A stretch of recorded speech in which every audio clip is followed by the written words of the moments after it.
Congressman Zaldico, Congressman Martin Romualdez lang ang nagdidesisyon sa budget ng bayan. Bakit pa tayo mag-question and answer dito para atakihin niyo ako? Ang masusunod lang naman sa budget, 2 tao lang. Diba? Ang susunod nun na halimbawa ko ay yung budget ng Office of the Vice President.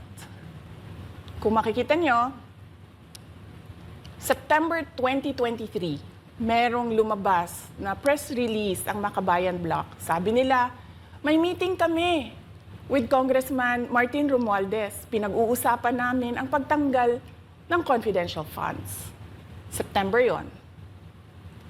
Pagkatapos noon, nagkwento sa akin ang isang congressman. Sabi niya, lumapit daw sa kanya si Congressman Ko at sinabihan siya na tatanggalin namin ang confidential funds ni Inday Sara. Hindi ba siya magagalit?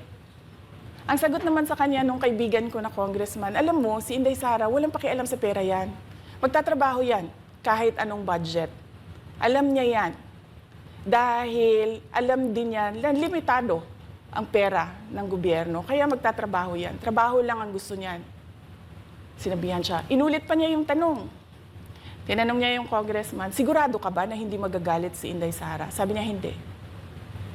Kaya kung makita ninyo, doon sa budget hearing ng Office of the Vice President, ay dinefend namin ng maayos kung paano gagamitin ang confidential funds. Napapabilis ang trabaho, napapadali ang trabaho, dahil nakatarget yung mga proyekto.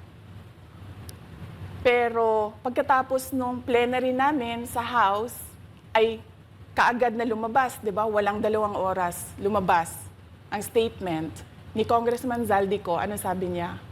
Unanimous decision ng party leaders under the leadership of Congressman Martin Romualdez, tatanggalin namin ang confidential funds.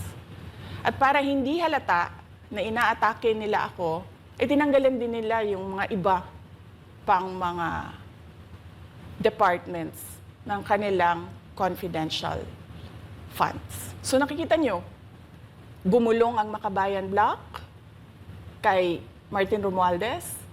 At dahil sa kagustuhan ni Martin Romualdez na hindi siya atakihin, at dahil sa gusto niyang suportahan ang Makabayan at ang NPA, nakinig siya.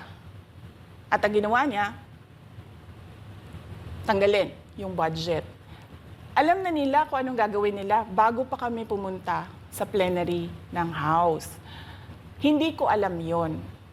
Kasi nasabihan na lang ako nung kaibigan kong congressman pagkatapos na. Nung nakita ko na nagsabi si Zaldico, tanggalin niya ang confidential funds ng Office of the Vice President.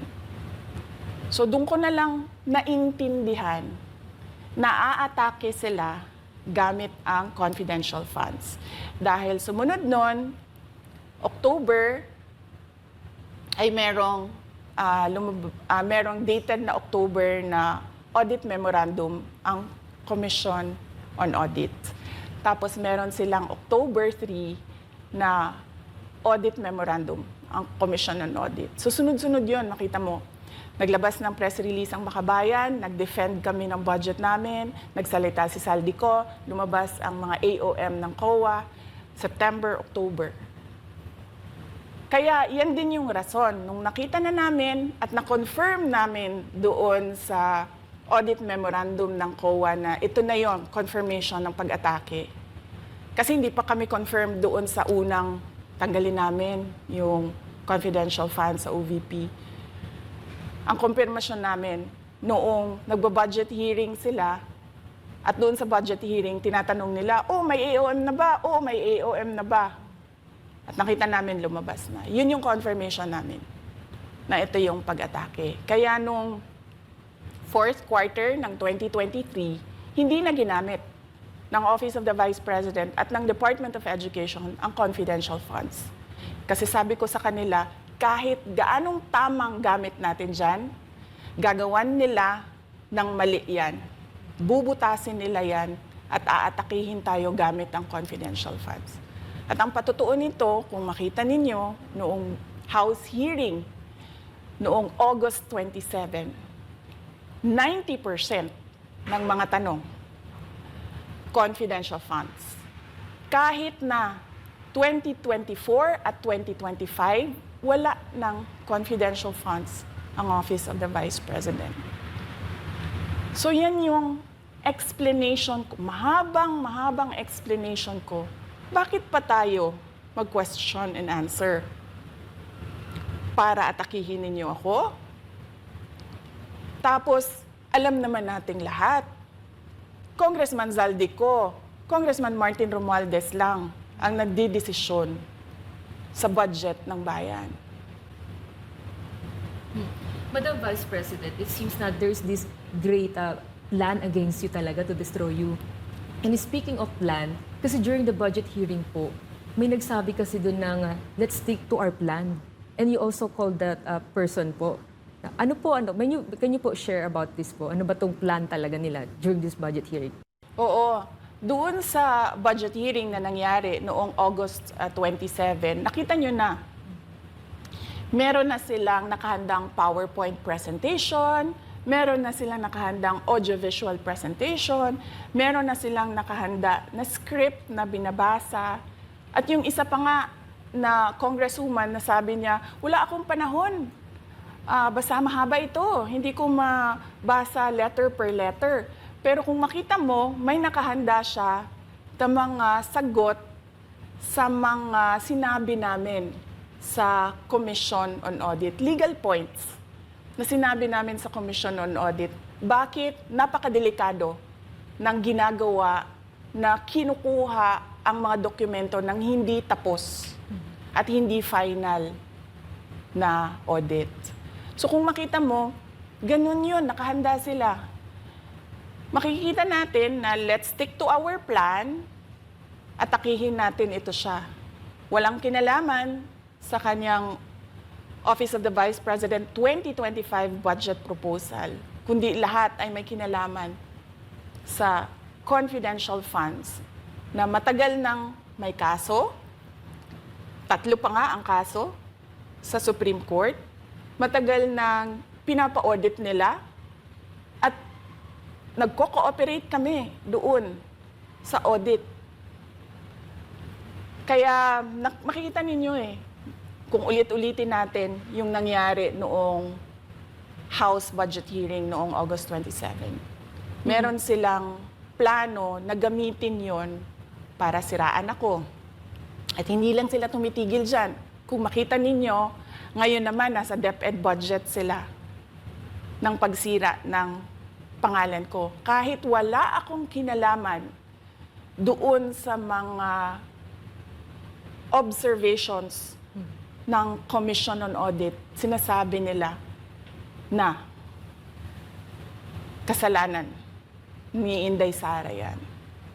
At going back po dito sa budget hearing, Madam Vice President, kasi mukhang hindi talaga nagustuhan ng mga kongresista ang inyo pong naging sagot at naglabas nga po sila ng kanilang statement about pa din dito sa confidential fund. And itong si Franz Castro, nagsabi siya dito nga daw ay posibleng ito ay isang impeachable offense. Ano pang reaction niyo dito? Hindi na bago ang usapin ng pag-impeach sa akin. Kung babalik tayo nung nakaraang taon, ay nagsalita na si Franz Castro noong November 2023. Nagsabi na siya, ay pinag-uusapan namin ang impeachment ni Inday Sara. At nagbigay siya ng mga basehan doon sa ifa-file daw nila na impeachment. Kaya tuloy-tuloy lang yan na pinag-uusapan openly diyan sa House of Representatives ang impeachment. At lagi nandyan sa gitna si Franz Castro sa usaping impeachment sa akin. Unang-una, walang misuse ng confidential funds, walang misuse ng funds ng Department of Education. Kaya ngayon, ay pinipilit nilang gawan ng basihan yung mga sinasabi nila na impeachment sa akin. Kaya hindi bago yan na pinag-uusapan ang impeachment. Kasama yan sa plano nila laban sa akin. Ma'am, regarding naman po dito, kasi sa plano daw po nila, ay bigyan kayo ng 0 or 1 peso budget ang OVP po. Kung sakaling mangyari po ito, ano ang magiging hakbang po? Narinig din namin na merong defunding, i-defund daw ang Office of the Vice President budget. Narinig din namin na posibleng piso lang ang ibigay na budget sa Office of the Vice President.